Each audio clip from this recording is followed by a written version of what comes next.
Is the Western world in terminal decline? And what should somebody who is Western but perceived genetically as Eastern feel about it? This one's got a ton of layers. Guys, help me unpack this in the comment section below. I'm going to try my best. Listen, this Reddit poster said, it's safe to say that the West has been taking a ton of L's lately. He lists off the migration from TikTok to Xiaohongshu. He talks about white guys lashing out against Asian guys' success online. I'm assuming he's thinking Shohei Ohtani or possibly, dating Western women, which is something that a lot of Western guys previously believed Asian guys were never going to be able to do. And point number 3 talks about the scandals recently surrounding Musk and Zuckerberg, or in terms of instability surrounding their public image. Then he goes on to say, I'm here for it. F being a bigger person, I was born into this bias system that they created, and I'm not playing anymore. I'm having Schadenfreude, which I believe is a German word for enjoying people's misfortune. In 2025 is going to be a good year for us Asians, and a bad year for them, Western society, or he possibly means white guys. By the way, I'm not co-signing what this guy said. I'm just interpreting it. I understand where he's coming from, but he's a little bit possibly being too emotional, which is a real thing.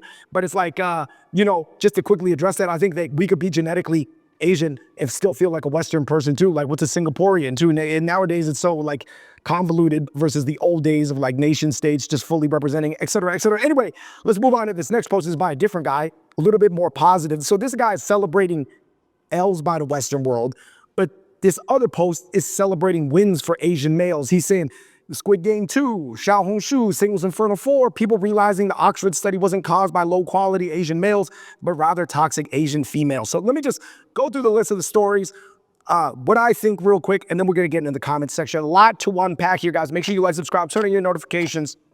Point number 1, I think the Xiaohongshu migration was a great news story, but possibly overrated. I'm not saying the statistical jump was not there. I just don't think it's sticky. But it's cool that the lower level, unpowerful people from both societies are having more interactions. I'm almost more surprised by how the lack that westernized people, or like Americans that were like white or black, they thought that like China was like a hellscape, which is like, goes to show you how much they were buying into it. Also shows how bad China's soft power was to even project those elements of their society, right?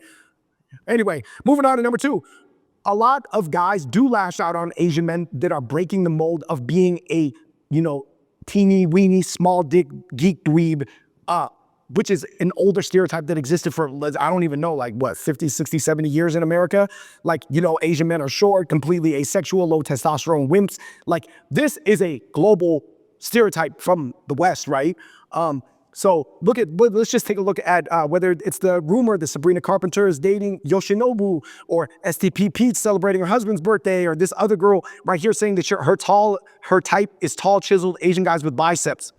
Dies in the D, whip in the E, whip in the key, flip in the key, whip in the key, dies in the D, dies in the As you can see, there's a ton of negative comments. Saying like, oh, why would you like an Asian guy? STP husband must have been super rich or whatever. I agree with that. So here's the thing. Like, my general take on this is like, anytime there's a group of guys that seemingly they're on the uptrend, everybody else seemingly, I don't know if they're on a downtrend or whatever like that, but maybe there's some worry that they're on a downtrend. They have a vested interest in believing in the old stereotypes and not buying into the new trends, or like they're turning a blind eye that Asian guys are clearly, their sexual market value is clearly coming up. And to address the stereotypes of like geeky, dweeby, small weenie guy or whatever, to be fair, growing up in my church, I saw both types. I definitely saw the geeks that were gaming all day that would never talk to a girl ever. And this is Chinese church, and the distributions are probably different amongst different Asians, but everybody gets one of them. Everybody got a cousin or a second cousin that essentially fits what I'm talking about or knows somebody, right? So long story short, at my church, there was always a group of guys that broke outside of this box, and there was always people inside of this box. But people inside of the box, they tend to get more of the spotlight because that's what people want to focus on. And not only is the proportion of the pie chart of the guys who break this mold growing, but they're going more viral too. So it's twofold or maybe triplefold. Point number 3, the white CEOs he's referring to, Zucks and Elon. I mean, I don't even know if I fully agree here. I think Zucks is going to be fine, because even though people are criticizing him for like moving with the sands of time, like, you can't criticize somebody for image rehab if they haven't actually undergone an image rehab, right? That's like criticizing Bezos for looking way cooler now and saying he's on HGH. which he probably did do to look cooler, but he still looks cooler. Do you see what I'm saying? I mean, even Jensen Huang as the image consultant now, it's a big tech CEO thing because people feel like they were getting too weird and unrelatable. So let's throw some Jack Harlowization on everybody. Anyway, I think Elon is getting a little bit more of that Lex Luthor supervillain thing in him, but it's pretty clear that him and Vivek are almost more like, one's like an autistic super gamer kid, Elon, and then Vivek is just like this annoying like debate kid, like let loose, and they're just like reveling in their thing. Obviously, Elon got a lot more power than Vivek, but anyway, moving on. I think here's the thing. As a Western person of pure Asian genetics, everybody's experience is going to be variable. I do not wish the downfall of the West at all, or like the dominance of the East. Obviously, who's even that going to be? Is that just China? Is it just America? Is it just Anglos? Is it just whatever, East Asia on this side? I don't know. I mean, I just think that it is what it is. Like, I think the best, healthiest way of looking at it, I think as an Asian guy, and I know white guys are probably going to see it different a little bit, is because is like an NBA or NFL analyst, you hope for the good of the world, or you could have a favorite team as an NBA or NFL analyst, you know, your hometown team or your team that you had your career with, but you're going to be completely honest and unbiased about the status or the health of whatever squad you're talking about. Not everybody going to be prime Spurs with Duncan and Ginobili and Parker, and not everybody going to be current Celtics where it just feels like they could play any way that they want and be switchable, and none of the role players are mad anymore because they let Peyton Pritchard out all of those buzzer-beating three-quarter shots or whatever. But also, number two, I do know what it's like to be less biased. I will acknowledge that for sure, as a Mongoloid male who grew up in the West, with dealing with the whole situation and the perceptions and trying to break outside of the box by even my own people trying to shove me in the box and outside people trying to shove me back in the box. You know, obviously it depends on whether you grow up East Coast, West Coast, or what type of community you grew up in. But it's like, I do think that makes us less biased, but I wouldn't necessarily just go rah-rah and just like cheer, but I understand where this guy's coming from, especially if he had a bad life, felt dejected, rejected from the West. Now he's just cheering for the East, or at least online. Maybe in his real life, he's just a quiet IT dude at work. To be honest, that's completely possible as well. You guys know how the internet is nowadays. Like, people talk crazy, but it's like, in real life, it doesn't necessarily manifest. Point number three, I just think that it is true that the Western-ish world has a ton of issues right now. And here's the interesting thing. Democracy allows for change. It really does. The American political system will allow people, if the people were to get together and elect the right leaders and have the right priorities in their life, they would see that change would happen. Because, for example, I'm in Southeast Asia right now. I've talked to a lot of people who are both bullish and bearish, right? They're bullish on their economic pie that to get split up growing, which by all numbers is going up in Southeast Asia, right? Manufacturing, tourism is going up, et cetera. The resource extraction, maybe it's going up, or they're going to get better infrastructure. However, they're bearish that the distribution of those gains is going to be fairly distributed to your average citizen, right? So they're bullish and they're bearish, and they have to accept it because a lot of the things are concrete in Southeast Asia. They're more concrete than they are in the West. So actually in the West, I see now it is a malleable system that can technically come back from this. However, people are not voting the right people into power. They're not being serious citizens themselves. They're being emotional. They're being hyper tribalistic. Everybody is going to be tribalistic, but you can't be hyper OD, like 12 out of 10 tribalistic. Maybe 6 is the max, right? 5 is the max. Anyway, let's get into the comments section. A lot of interesting stuff here, guys. Like I said, a lot of macro concepts coming at you. I get it. But listen, somebody said, also, Hollywood is in decline. The amount of flops versus hits they've had in the past couple years is wild. While K-dramas and C-dramas are thriving. Yes, I believe that that's true. I think even T-dramas, which are Thai dramas, are booming. A little bit of that is a money overhead equation. The actors in the East get paid significantly less, and so does like the gaff and the crew and et cetera, et cetera. They just work like longer hours and whatever, but then people get compensated less. That's like a whole nother side that you guys really wouldn't know unless you're like media on the back end. But yes, I'd agree. All that aside, people have Hollywood fatigue. They got the Netflixization fatigue. I got it. I've been had it because I would personally rather watch YouTube so I can learn real things that help my life. And then right after I watch that video, or even in the middle of it, I can go straight to the comment section and watch people debate and counter debate each other. And oftentimes there's really good information in there. Oftentimes I'll have ChatGPT up on the side, learn something from a YouTube comment or a discussion where two smart people are arguing back and forth, or on Reddit, and then I go Google it or ChatGPT it myself, or whatever AI platform you like to use. For example, that new Cameron Diaz, Jamie Foxx movie was so bad, and I like them both as actors, but clearly it was a money grab for them. That #1 watched on Netflix is horrible. So even I think premium Netflix stuff is almost like Hollywood adjacent But obviously, yeah, they make Netflix stuff way quicker. They chop it up more fast food, fast casual style. Anyway, next comment. Let me add, while American companies are struggling to innovate, Chinese companies have been leapfrogging American technology in terms of drone technology, EVs, solar energy, public transportation, robot vacuums. And then somebody's saying Christian nationalism and anti-intellectualism is killing progress.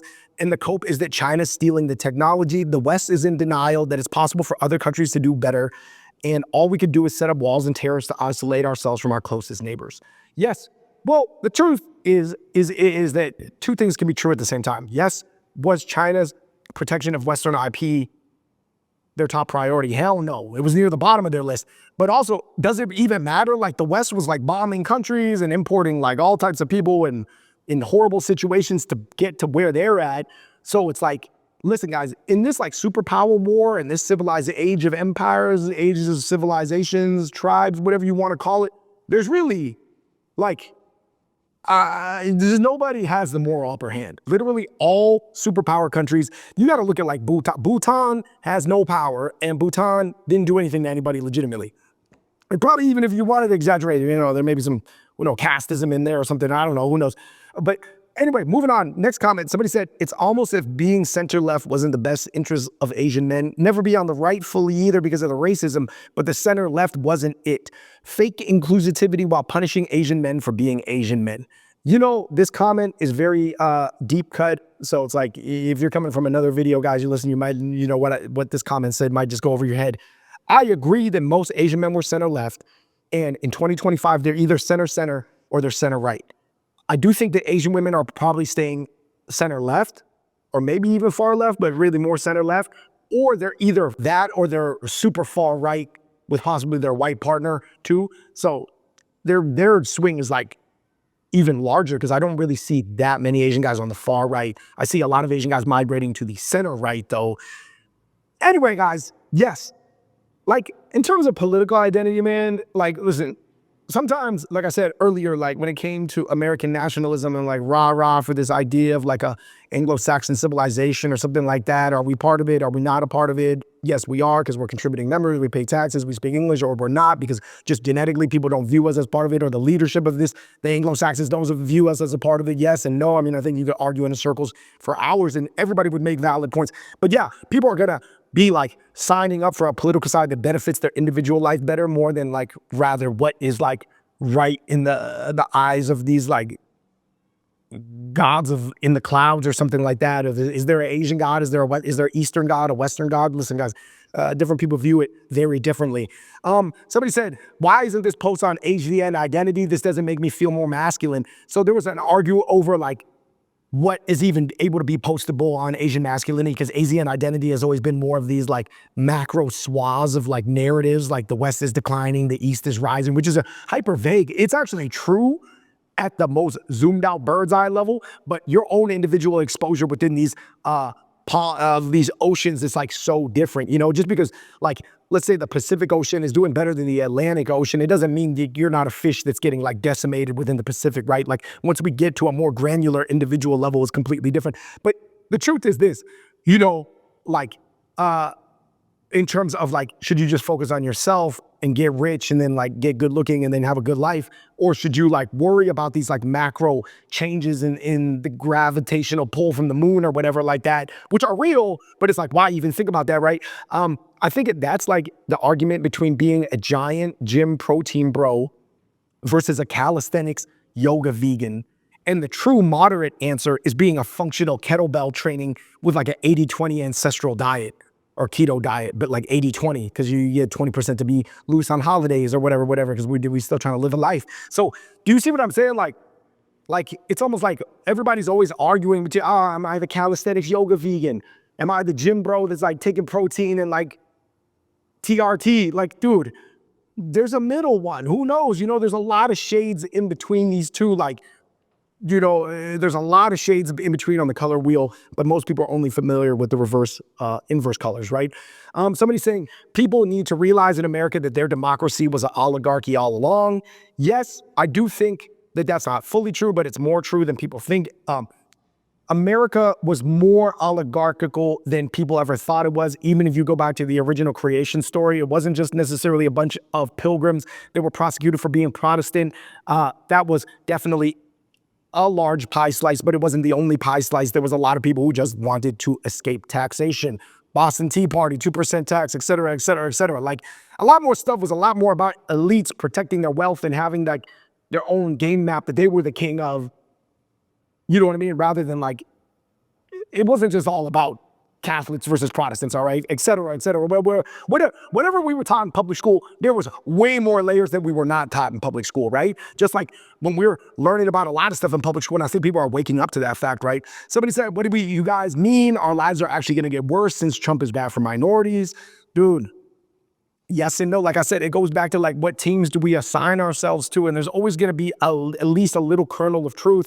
But is it a big kernel? Is it a little kernel? Is it a half the truth? I mean, dude, it's just, and it's also a lot of individual exposure too, because who have you signed up for? Like, if you are an Asian and you're more like, and I'm not saying, see, if the people are going to take this wrong way, but like, let's say you got the blue hair and the nose rings and the things like that. And it's like, you're with that squad. Yeah, because you more are identifying as that group of people. That group of people took a big L in the election, but you're an Asian that happens to be on that side, but it doesn't mean that that's all Asians. You know what I mean? So it's like, it's complicated. And then last but not least, this guy said, listen, guys, at the risk of coming off the wrong way, the West is doing fine. Like, Asian men are the best that they ever had it. Listen, guys, other countries got a lot of problems too. The American economy is still dominant. It's still the world's currency that they got to do trade in. You know, Musk, Zuck, Bezos, they're all doing great. What are you talking about? They're just getting the typical critical analysis or being criticized because like they're just so powerful. And when you get so powerful, the criticism is inevitable. So here's the thing.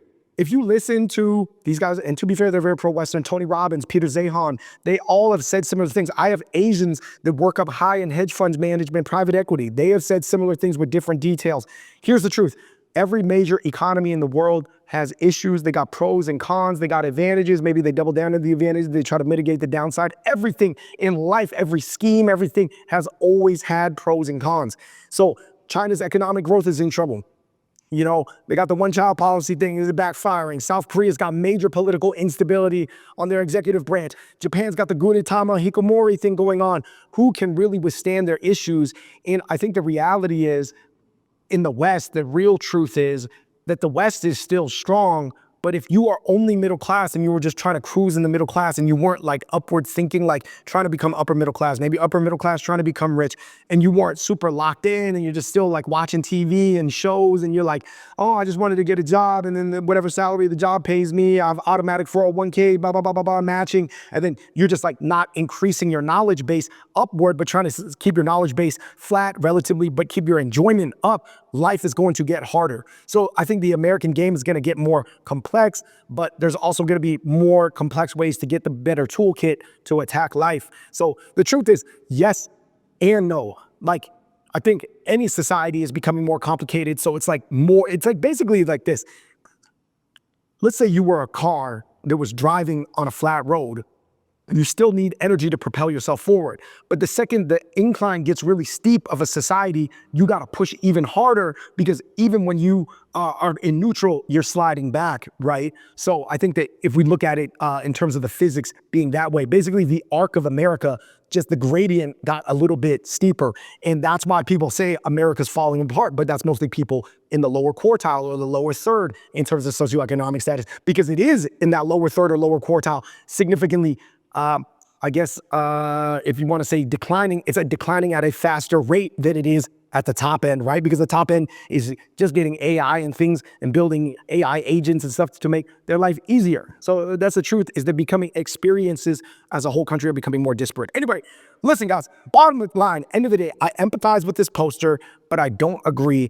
I think that individual life experiences as well as life opportunities moving forward, how hopeful you are going to have a perception on how you perceive stimulus. Just like different scientific institutions, they interpret data differently, or some leave out some granular data or this or that or whatever, right? Life is a game. we're all positioned differently as characters, and it doesn't help us to look at it so emotionally, but we're human, so the emotionality, the androgen release, the cortisol, those are all real things. Like in our body, you can track actually the release of those things when we say things or do things or when we enjoy, for example, he was saying Schadenfreude at the decline of the West, right? So when you look at the East or the West, or anything in between, there's a lot of good things happening, there's a lot of bad things happening, and you got to understand where you individually are and how these macro things impact the micro. So for example, I'm gonna take it back to something micro. A lot of people are like, yo, is it about the air you're breathing, or is it about the macronutrients, which is the calories you're taking in, or is it about the micronutrients, which is more like, am I getting enough vitamin D or B12 or folic acid? Here's the thing, for some people, they're gonna be better off taking 20 vitamins a day. Other people, they're gonna be better off just trying to get it all from healthy foods because they don't have the capacity to do everything. If you wanna be hyper elite, like I'm saying, prime LeBron, Tom Brady, Tiger Woods, Federer, Messi, Otani, they're gonna do everything, right? Like people are like, oh dude, is it about waking up and doing the cold plunge and then like the functional lifting or the joint stretches or the myofascia? Well, if you look at the top people, they're doing everything.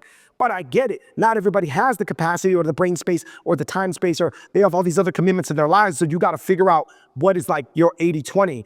And then what's going to get it 70, 80% of the way for you. And then if you have leftover energy and surplus attack power, willpower, then fill in those gaps.